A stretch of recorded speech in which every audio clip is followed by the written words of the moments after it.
CS11, welcome to our discussion this morning on the solution for higher order components, and then we're going to be diving into styled components a little bit later. Cool? And what it all means. What is all this stuff? Let me zoom in a little bit. And I won't go live. I think that lags a little bit for a lot of us, but yeah. So what I have here is this little Instagram clone, and yeah, it's pretty rough. The final product is actually much better. The one that I worked on and finished for the day 4 solution. But this is all in terms of styling. But this is all about that higher order component that is going to be used to check if a user is logged in. Okay, so notice that the user that is currently in my local storage is currently there, right? So we can see this content. If I were to delete this user, refresh the page, it's going to direct me to my beautiful gray, kind of crude styled login page. Okay, so that's kind of just what's going to happen here. Either we mount the app or we mount the login page. Okay, so that's kind of the condition.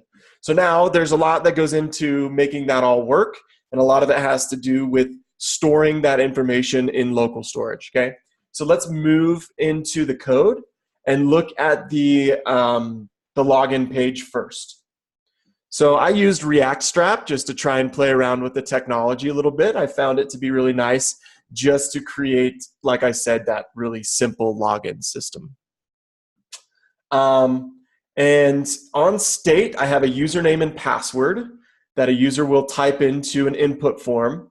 And I have one change handler. I've done a little bit of a CS11 trick here to take the name off of the input attribute name, right? So if I type into input, this is going to evaluate to username.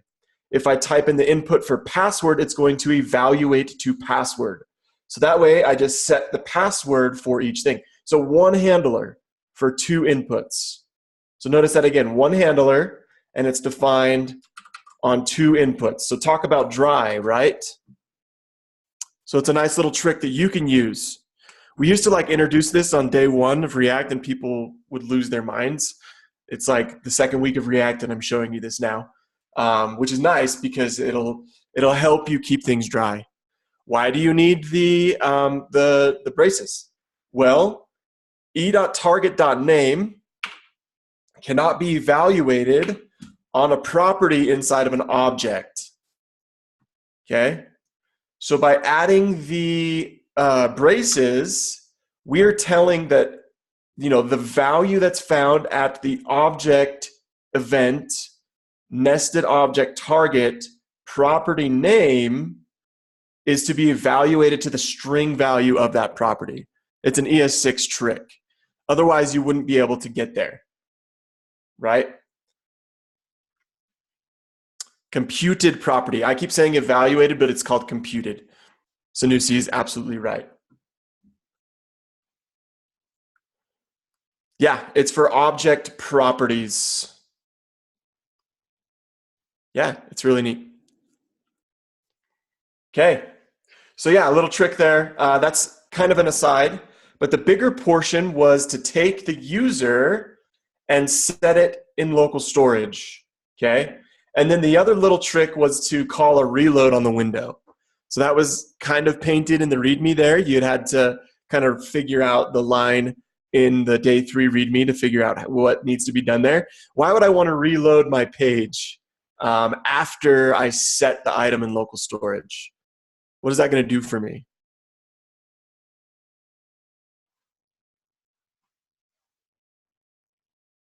It's kind of a good thought process. It's kind of like a redirect. You'll learn a lot more about redirecting next week. But what it is doing is it's unmounting my component and then remounting it. So Josh, yes, re-authenticate, remount, you guys get the picture. So yes, it will have to remount our app component, okay? Right, so it'll have to remount this page. And if that information is there, we're going to show something different than the login. So I'm virtually doing absolutely nothing with the password. It's just there for show. So I'm going to say Ryan is cool.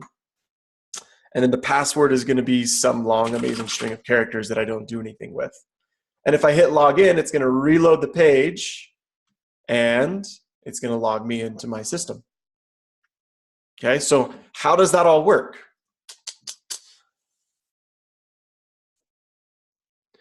I will answer your question in 1 minute, Joseph, because it's virtually what we're going to be talking about today.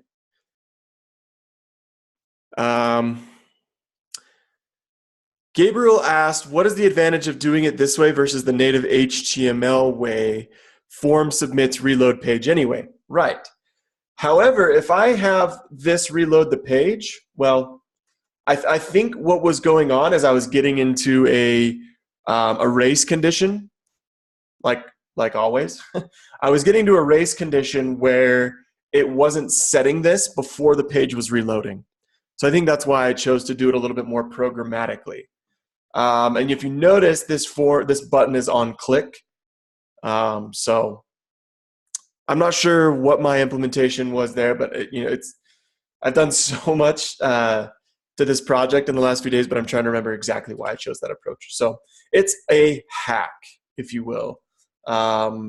It's really just using the window API, so the location API. So, okay.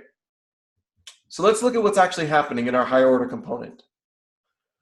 So Authenticate takes in an app. It takes in whatever we're going to mount to the screen, which is our entire application. Okay.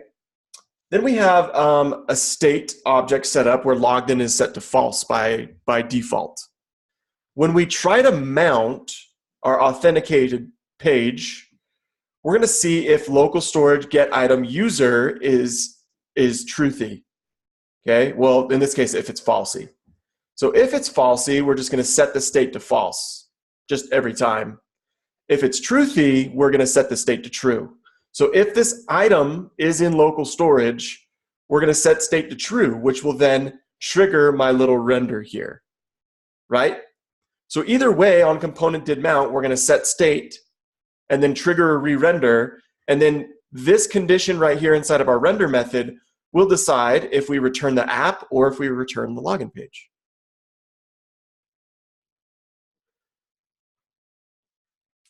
What would happen if you make your username the word false? Username is false. Well, is the string false a falsy value? Let's find out. It's a fun question. Let's go back to our local storage, refresh the page. False.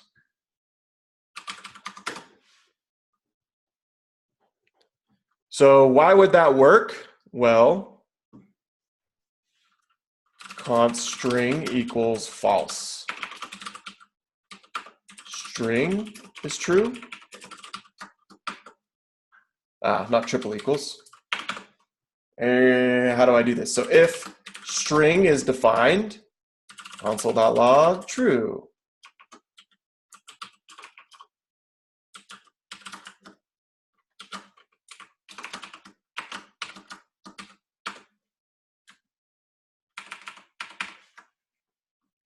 Just because something is the string false doesn't mean this is a false value.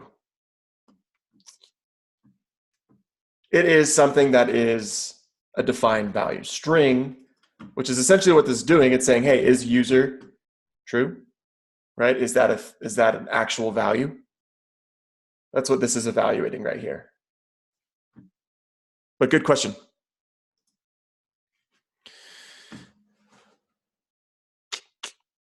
Yep, Sam's got it right.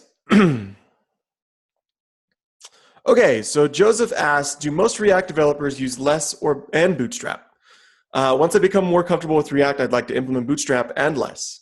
I would say it really just depends on the company that you're working for, what they've chosen to use. I think one of the more common implementations of styling a React application are what we find today in in what we call CSS and JavaScript. Okay, so CSS and JS is what we're going to be talking about today, and I think it's gaining in popularity. That's not to say that just because we're going to learn about styled components, it's going to replace the need to ever have a style sheet, or it's going to replace the need to ever have a preprocessor, whatever.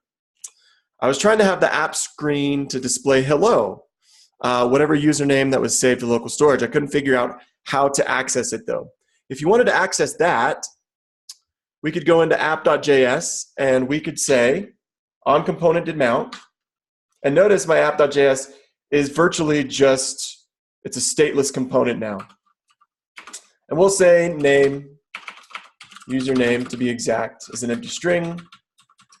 So when the user logs in, we'll say hello, this.state.username.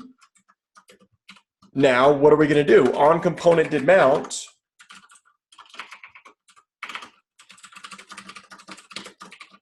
we're going to set that state to be the user that's logged in.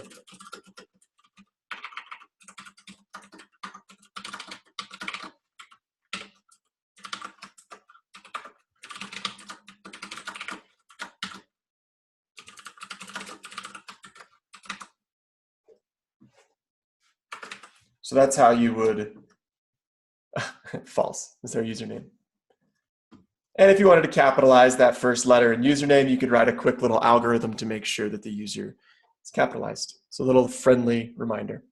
But yeah, notice that our app is much more simple now, because app is going to be taking the post page logic, or all of its logic, and putting it inside of the post page. So if I go to post page, all of our stuff that we used to have in app lives there. And that's sort of all about the posts, right? And eventually you're going to have multiple pages, multiple screens, multiple things to mount that you're going to route to and from and redirect to and from. So it's good to have your app sort of be the central hub. And then next week we're going to learn about routing and how to programmatically navigate between pages. Okay. React devs use a lot of CSS and JavaScript solutions these days. Styled components, emotion, glamorous, styled system, etc. What is this, the difference? Yeah, and that's true, Alan. That's absolutely true. Sanusi asked, what is the difference between React Strap and React Bootstrap? I think React Strap uses React or Bootstrap version 4. So React Bootstrap is an older version 3 of Bootstrap. React Strap, however, uses version 4 of Bootstrap. And then, yeah, so it's a little bit more modern, a little bit nicer. The implementation seems to be a little bit cleaner as well, from what I've seen. All of the prop types that are available seem to be a little bit more intuitive. So, yeah, lots of students in Lambda Labs utilize Bootstrap when they're building their projects. It's a really good library, not just for prototyping. I mean, if you were to pick the de facto web library, it's between Bootstrap and Materialize. If you know Bootstrap, you'll be able to pick up Materialize really fast as well. Or Material, I think is what it's called.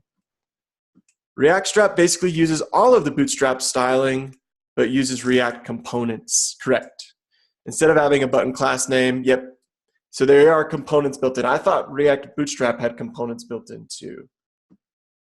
So it has a bunch of components built in as well. So similar, but a little bit less intuitive maybe than some of the things. Okay. Cool. I like the responsiveness of Bootstrap, makes it much easier. I totally agree. The last thing in the world that I want to do is write a bunch of media queries all the time. So, okay. Now let's talk about this approach. So what is styled components? What does it do for us? Why is it awesome? Well, in the documentation itself, if you go straight to their homepage and look at the documentation, start at basics, there's a little motivation video that Max Stoiber gave when he presented this at React. I think it was React Amsterdam or something. So yeah, React Amsterdam right there. So yeah, it's a really cool library that we're going to learn how to use today and go through a couple of examples that you're going to see why it makes our life just oodles and oodles easier, okay? And I have a little thing that we're going to play around with and try and refactor together. Cool.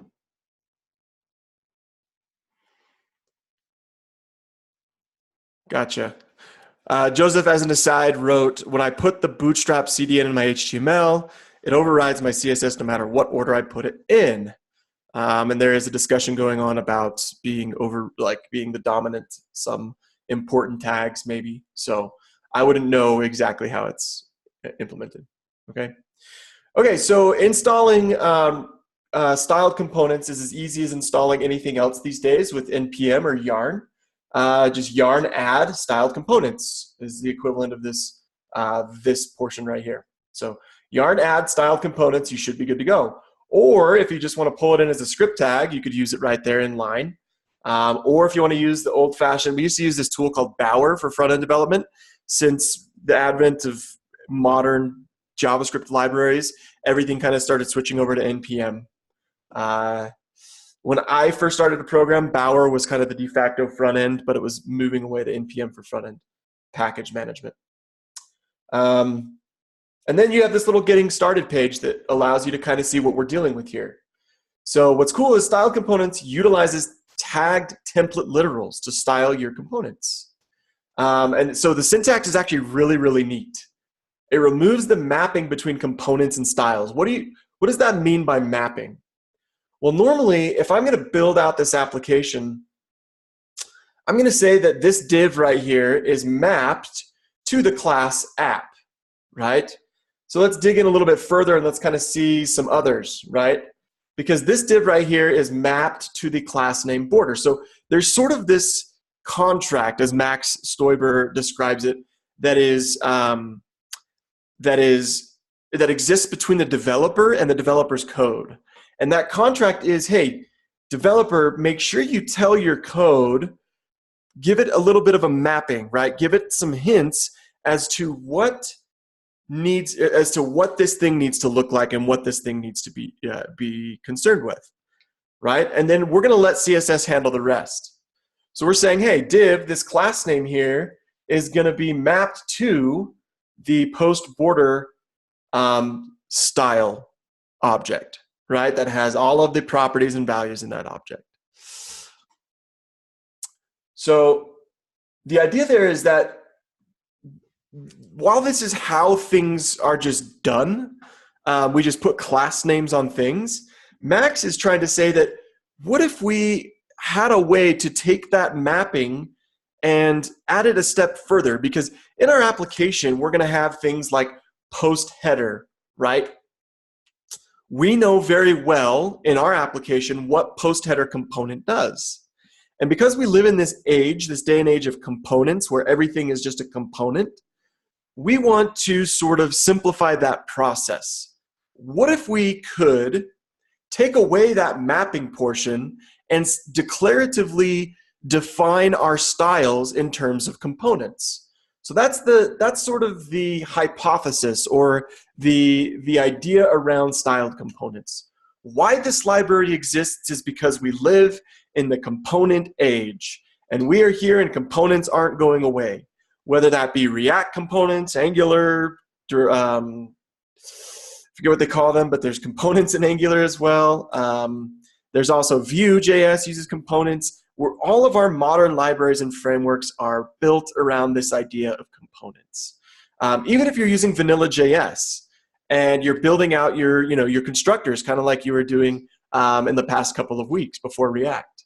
Right? And you had your styles be declarative and everything kind of just blended together, okay? So this is the idea. We're going to take components and we're going to make them styled. We're going to style out our components. So if I were to create this title, we're going to set it equal to styled and then declare the type of element that we want to define, okay? And then this is actually a function. So styled dot whatever is actually a function whose body can be written in terms of template literals. So because template string syntax is so powerful, this is one way you can pass arguments to this function. Okay? These arguments are going to be our styles, just like we're used to writing them. There are some tweaks and some caveats to this, which we're going to go through today. But what I want to do is I kind of want to recreate this little pattern here, this little styled component. And I'm going to use this code sandbox to do so. I'm going to get rid of my other code sandboxes that are up. And I'm going to let you jump on in and follow along with me.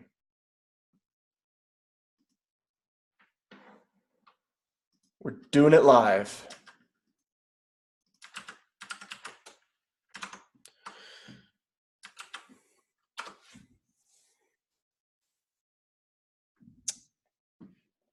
Okay.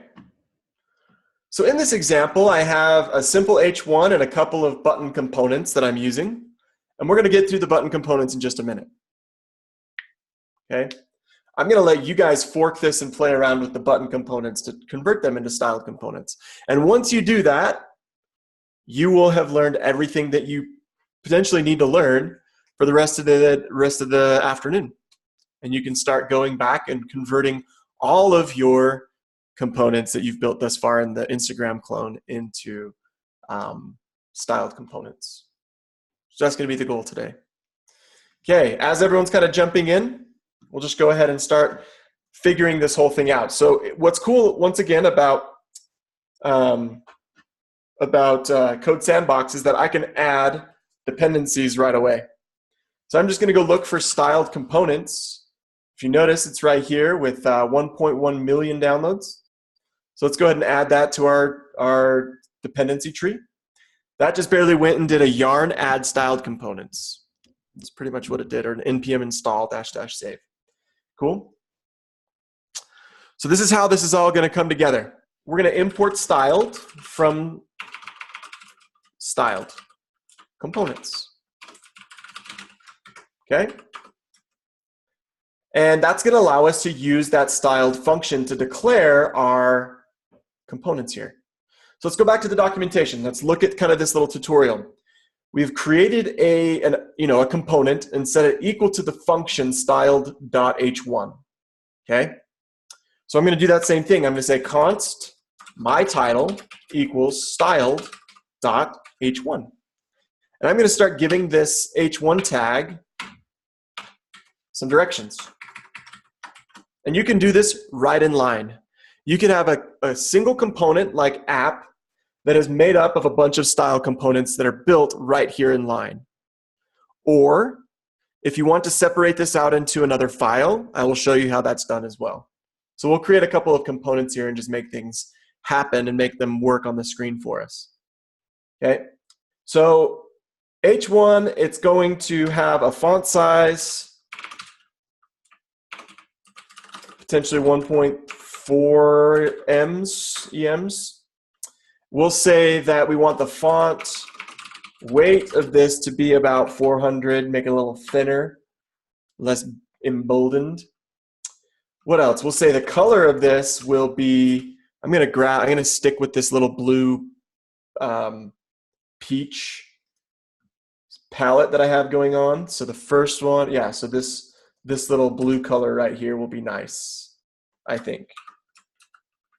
By the way, where I got this little color palette, if you were ever interested, is this really cool app called Peloton. You can go and select a color on the grid here, and then you can basically choose some, alternatives. So you can choose like the triad version, slide your little color around, and you can kind of see a little color theme that you could put together. Really nice. And I don't know if Josh ever showed you anything like this, but for me, who's not a designer, doesn't know anything about color palettes and schemes, it's a very nice tool. Okay, so now we're just going to wrap this text inside of my title, just like any other component. And if you notice, ooh, I wanted the blue. Le bleu. There we go. So if you notice, it kind of made things a little bit sharper. All right. It applied our styles right away. And here's what's cool about this. It's all in line. Okay. So right here, inside of my app component, I could construct a bunch of components, right, that use and utilize this, this pattern. So if some color is not quite right, there's no more file switching. If your app starts to grow beyond the point where you have dozens and dozens of components in the same file, you know, it may not be as scalable. You may want to separate out your styled components into another file and import them in. Might be a little bit easier to maintain that way. But for a lot of prototyping purposes, this is super, super nice. Okay, so where does this get actually nice? Where does it actually turn into the fun? Because right now it's really just doing exactly, you know, what we would do in the CSS file. Well, let's figure that out. So let's wrap this div in all of our apps styles as well. So let's go to app.css. Where is it? Styles.css. And let's grab this. We're going to delete that altogether. Go back to index. It's going to break. Okay. And I'm going to say const app div or app wrapper, whatever you want to call this. You can be as semantic as you'd like. Equals styled.div. Pass it our template strings. Give it our options. So now my app wrapper is good to go. Basically have the same style, sans serif, center font. Cool. And we have no more style sheet, no more CSS to maintain or worry about, right? Okay. But now let's create a couple of divs here. Okay.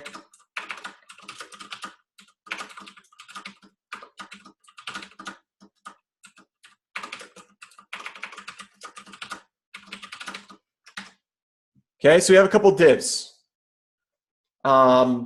Both of them are sort of reacting just like normal, just regular block, right? Oh, sorry, I don't even need the class name. Cool. Thank you. Pascal case is the preferred case for all components.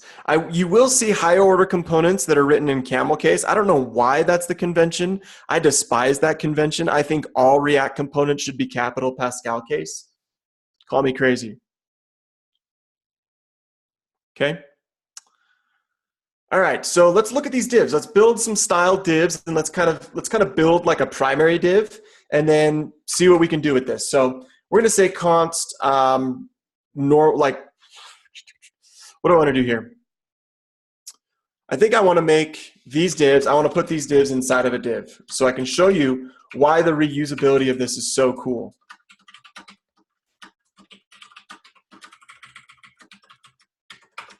Okay. So let's call this our flex div, right? Our flex wrapper. And its only purpose is to provide the default flex to all divs that it wraps. So display flex.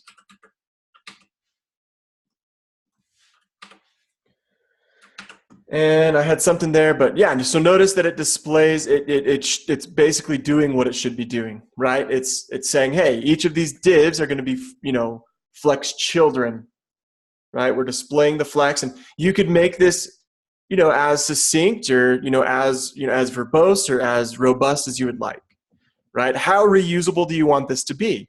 Do you want your flex wrapper to simply add a wrap around all of your components that you want to be flexed by the default everywhere in your application, right? If that's the case, then yeah, we have solved our problem.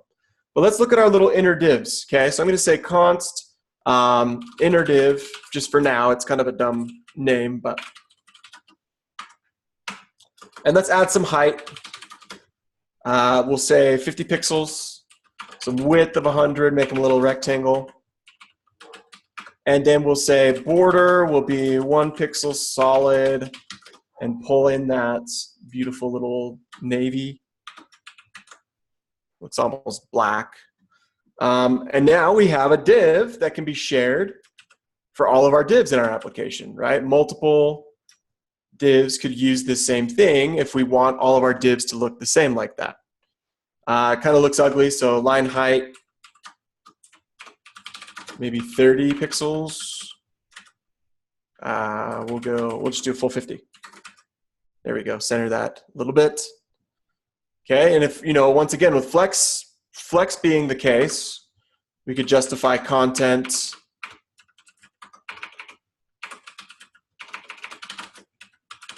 Center it, see if that does anything. No. Oh, just content. Cool, so center them. Maybe add a 2 pixel border or margin. Okay, so you're getting the point now. Where does this actually start to come in handy? Well, since we are inside of a function body, in line here, we can actually write another function since we're inside of a template files.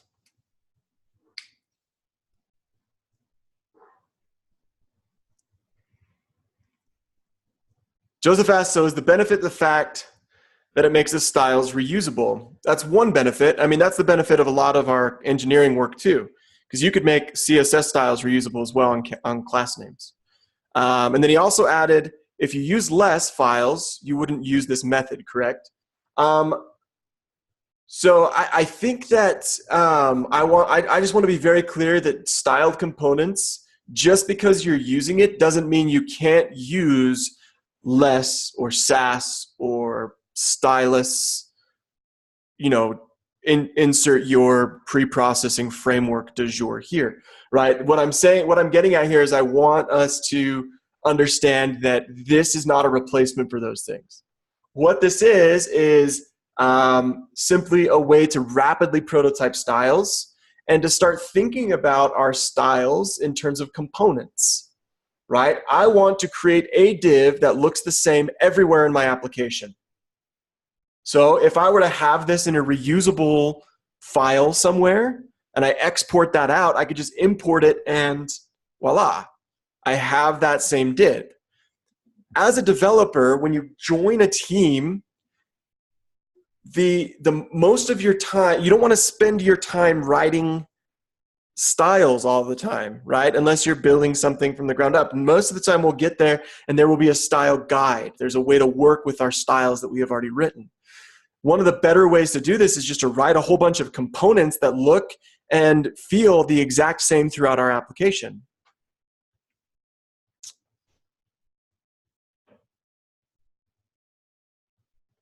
Yeah, Logan, we're going to get there next week. So Logan asked, at some point, would you show us how to put multiple files, multiple components inside of a single file and import those separately? I could actually show you that today because it'll help you out.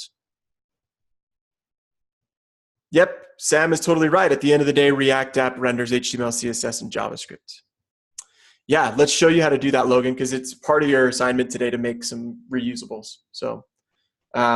So yeah, you could put all of your reusable components. So say you had this one button, right? You don't want to spend your time thinking about how that button works.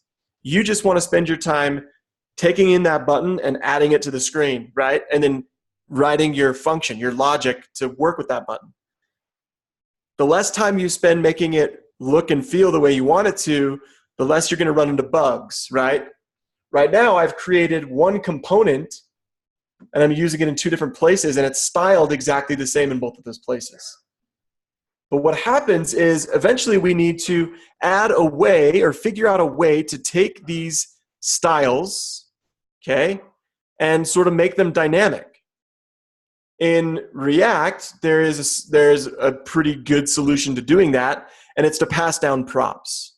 And it's not much different to styled components.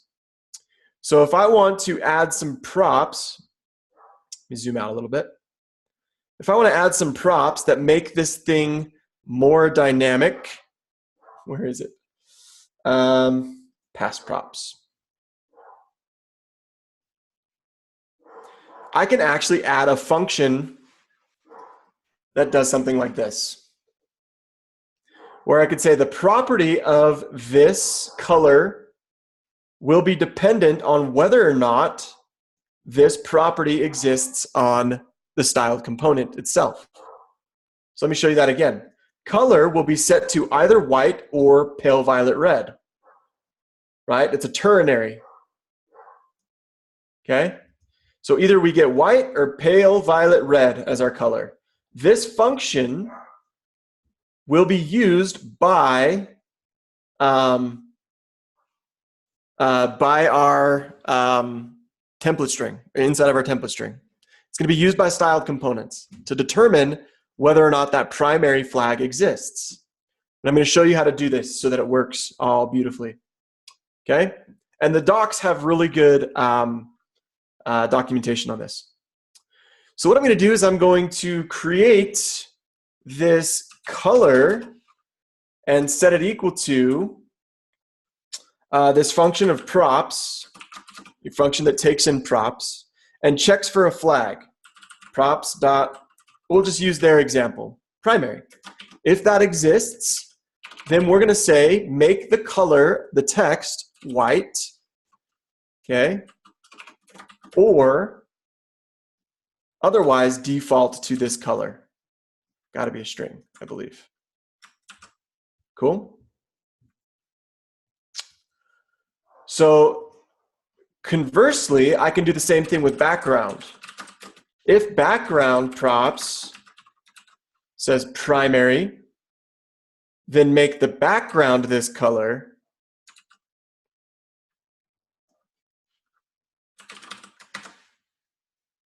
Okay, so now I can just select one of my divs and I can pass the simple Boolean, right? Because if this exists, it's going to evaluate to true, right?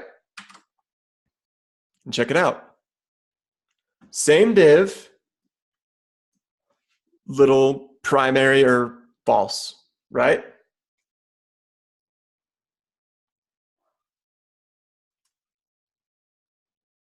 So that's also a huge benefit to this little package, is that in line, I can write some styles and I can say, hey, my styles are going to behave and look a certain way. Now, beyond ternary, you're going to have to kind of determine how to kind of figure that whole thing out. But remember, this whole thing could be a function, okay? So I think if this is just a function, you could write in line if props.primary exists. So I'm playing around with this right now. I don't know. Then return white, I think, would be our case. Hold on. Yep, I need to delete that before I get into too much trouble here.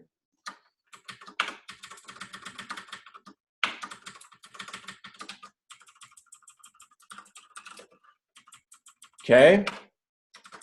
So because this is a function, I'm just literally using what I know about JavaScript. Else, I've never tried this before. Hey, it still works. Okay, so what does that mean for us? Well, what if you had 4, 5, 6 different variants of what you want this button's background and color to be? Right? Well, just set them on props. Actually, I think I have. Do I have a typo? No?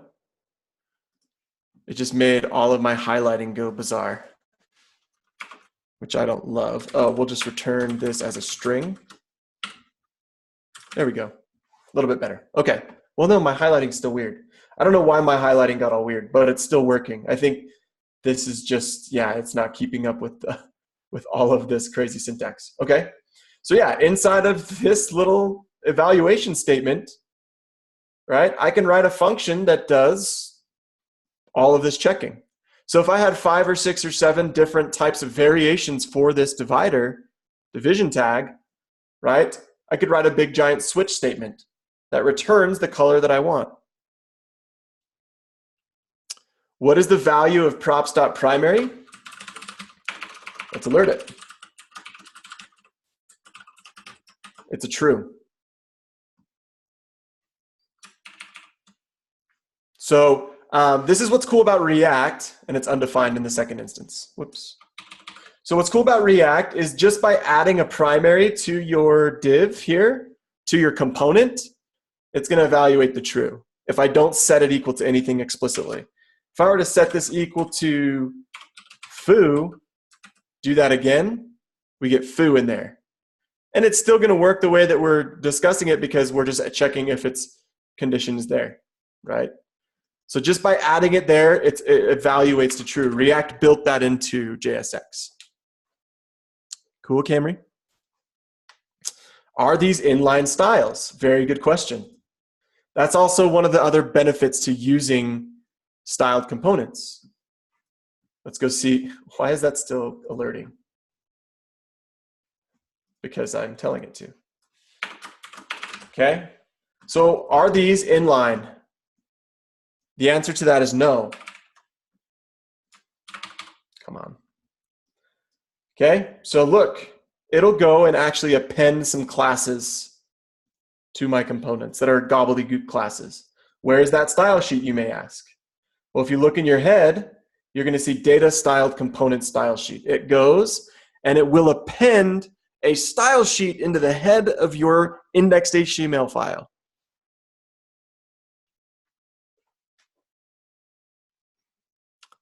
Oh yeah, this supports animations, but you want to follow their pattern for supporting the animations because there's more to this, right? If you wanted to write virtually anything, you know, at media max width of 600 pixels, then background blue, all within this little function. So now if I resize the screen, media query, whajam, right? It's so supportive of everything that you are already familiar with. And that's what's cool is everything's just done in line. Oh, you want a hover event? All right. We will say, how do we do the hover event again? I think it's just ampersand hover and say background gray. See if that works. Yep. So it's just learning the syntax a little bit, right? How do we complete all this? Instead of having to go and say class name dot colon hover, class name at media query and create all of this stuff, just do the little things, the simple things in line.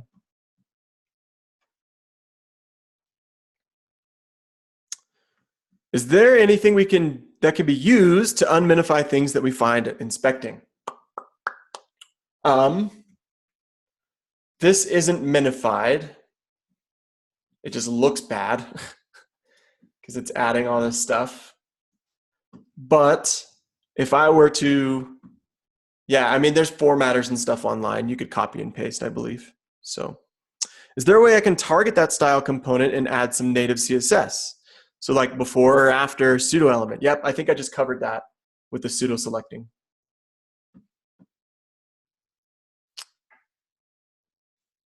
I had to refresh the page and I lost the live session. Can someone link it? It's right there in the main chat. How hard is it to debug the styling? Well, if you look what happens when you come into the elements, yeah, you guys are asking all the right questions. This is awesome. If you look, you have access to the class just like any other.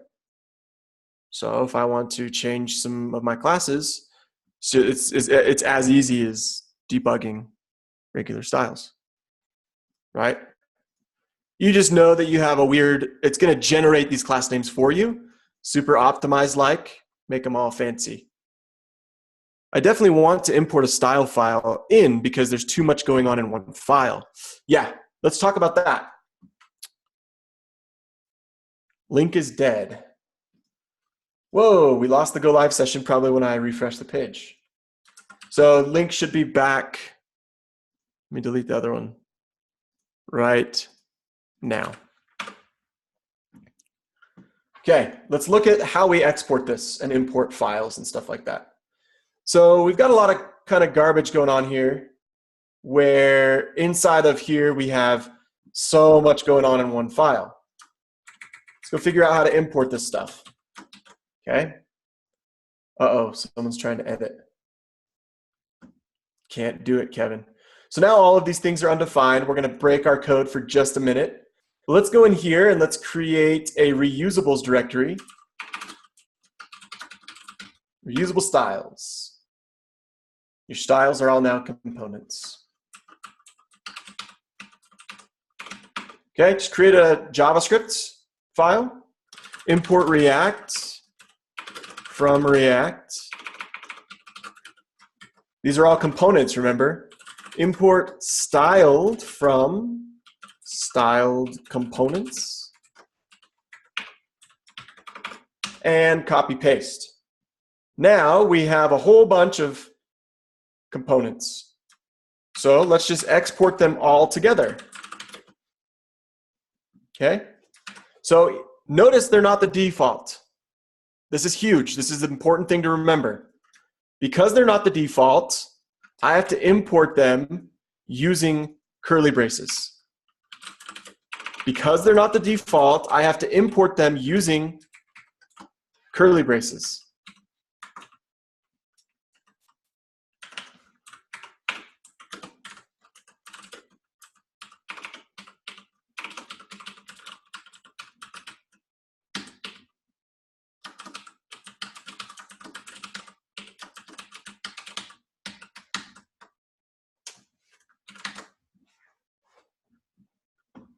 Cleans up your component nicely, right, Joseph?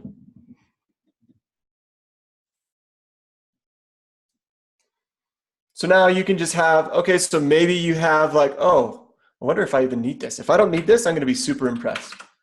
These are all components. Wow, I don't need it. And I'm using them as components. This is glorious. Yeah, this library just doesn't stop impressing me. I can't get enough of it. Okay?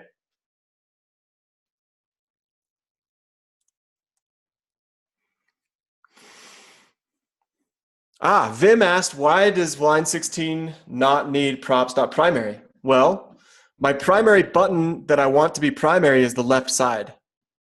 So if I were to add this here, it would apply those styles to that one as well. I didn't want that. I wanted two different divs. Well, the same div, but in two different ways. Does that make sense, Vim? Okay. How does styled components interface with React Strap? Don't name your styled components the same as the React Bootstrap components are named. That would be my number one piece of advice. The two would be solving very similar problems. And just because you're using styled components does not mean you can't add a class name and do some styling as well. BTN, primary, whatever, right? You could write your styles in line still, and it'll apply those. You may get into specificity issues. You may not. I don't know. I would say wherever you're using styled components, stick with styled components. Wherever you're using the React components in that file, stick with the Bootstrap components.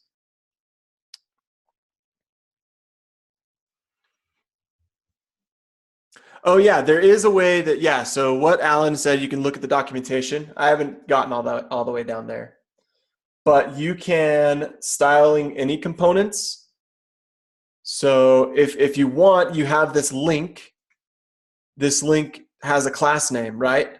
Then you have a styled link component that takes, sorry, let me zoom in. Styled link component that takes this component and extends the functionality of it. So yeah, that would be one way you could do that. 10 points for Alan. So if this link were a link from React Bootstrap, just pass it into the styled function as a parameter, right? Import link from React Strap, pass it in, extending these properties to it.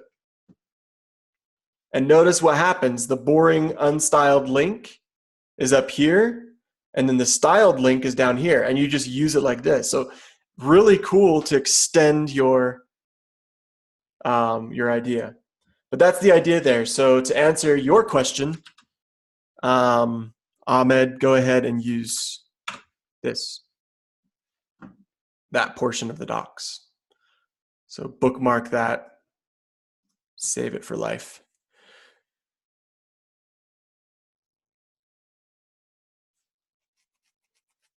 So Vim said, I was trying to ask why line 16 works with primary rather than props.primary.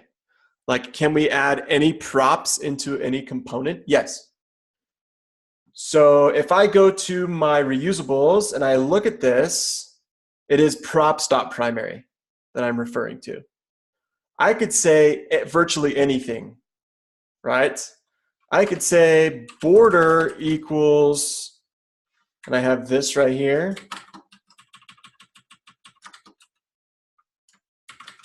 That's going to need to be a string. And we're going to say in quotes, or in our little evaluator function, our template strings, take in props as this, pass this function here, and say if props.border is true, then add that as our border. Else, select none.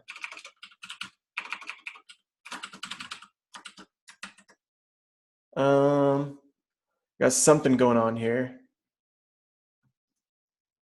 Props.border, none might just be none. Maybe I need to make this. So yeah, you're gonna have to play around with syntax because, let's see.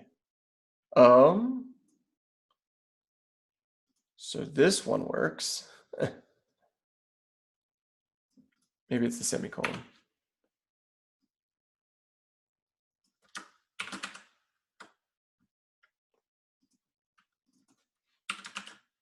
There we go. Notice how the border is none now. Well, it's false, right? So now if I pass the border to either of them,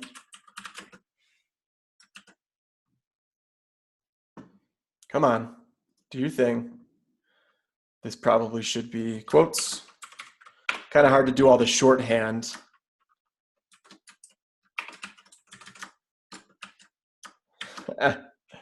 Yeah, I'm not sure. You'd have to just play around with it until it works.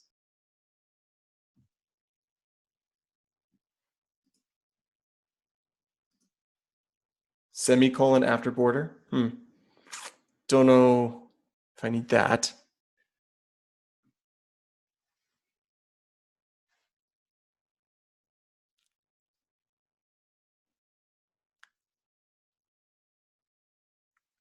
Yep, so yeah, Joseph, that's the idea. So Joseph said I had already styled my site using all CSS. Lol. Now I'll be converting today. Yep, that's kind of the idea. We're going to go and convert, and you'll find that it's so much easier to convert using something like this.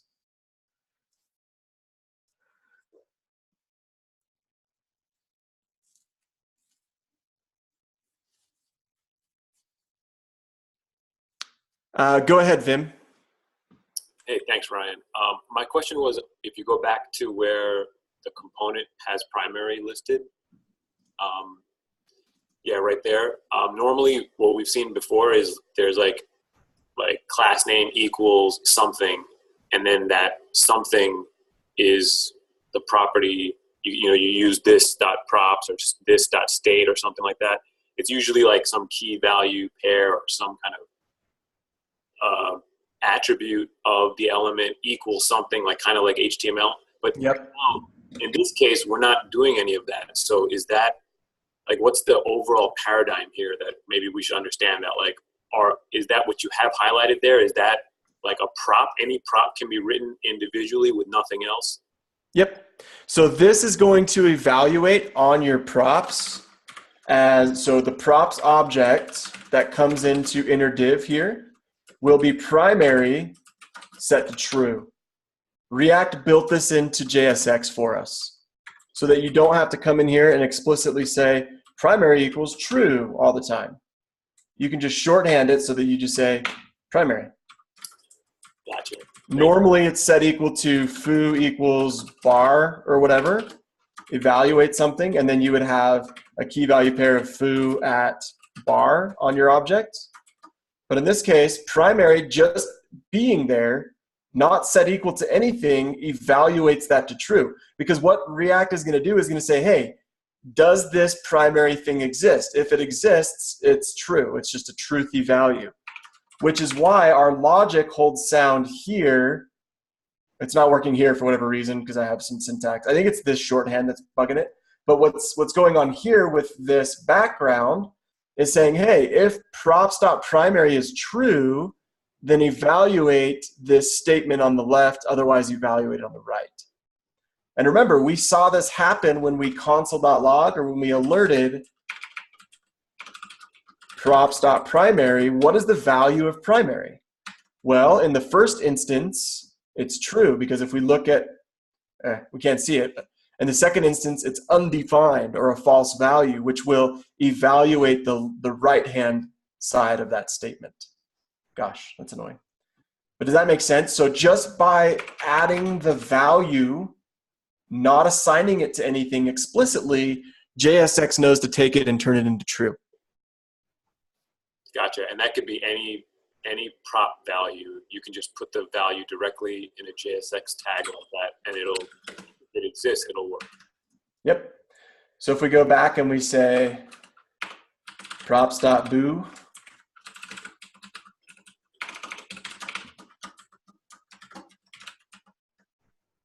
consolo, and our console is going to tell us that twice it ran true, otherwise it ran false or undefined.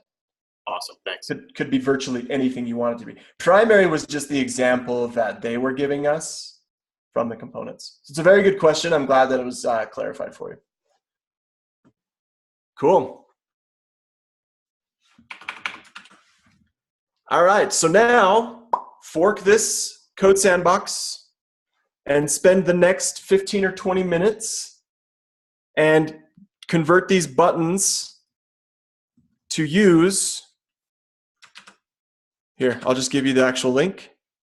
Convert these buttons to use styles, styled components. Notice that there are some things here, right? So if we look at our buttons really quick, we can see that we're accepting a class name of button styles, or if props.primary is true, then add primary styles. So what I'm saying is get rid of this component altogether, rebuild it, so that it's a styled component. So you don't have to use the CSS file. Okay? So these will be kind of your base styles. You're going to have a focus. You're going to have an active, right? See how they don't have any weird blue border? The active clicks the background to the color. Okay? And then the primary styles are the opposite, right? So primary, I think this is primary and this one's not. So spend the next 15 minutes or so doing that.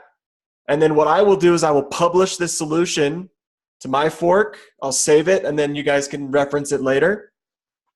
Okay, so work on that this morning, and that is virtually everything. Yep, go take a break. You have the rest of the morning pretty much to work on this because you know everything now. And I'm going to get you the solution to this via code, kind of how to convert it, and you'll see it kind of come to life. Okay? All right, I just want to reiterate a couple of things before you break off. You can take a break before and spend the rest of the morning working on this. React is hard, guys. It's not an easy thing to just pick up, especially for those of us who are brand new to coding. There's still a lot to the ecosystem that we're going to be getting familiar with. But by now, you should be feeling, semi-confident at least in your abilities to sort of work within the syntax and work within the ecosystem. And remember, we're not setting you up to just be React developers. We're setting you up so you can approach any language, any library, any framework, and succeed. That's the mission of Lambda School, is that we don't just leave you, in the dust. Okay. So stay focused and stay, keep your head down and also keep your head up, keep your spirits high, and reach out if you need anything. That being said, I want you to spend, the next 15, 20 minutes with a break in between converting these styles over to styled components.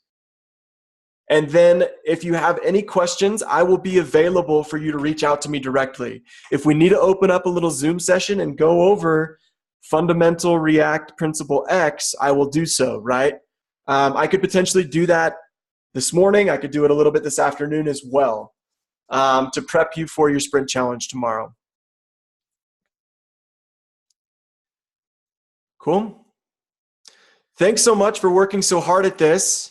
You have learned all of the objectives that you need to learn from me throughout the week. We have covered everything that was on the docket to cover for the week. So if you want to, take time, to go back over those objectives in your flex time tomorrow and kind of study up on some things after the sprint challenge, that'll be great. But please, please, please reach out if you're feeling overwhelmed or stuck or you need any more assistance. And thank you so much for everything. You guys are doing awesome. So we'll talk to you all soon.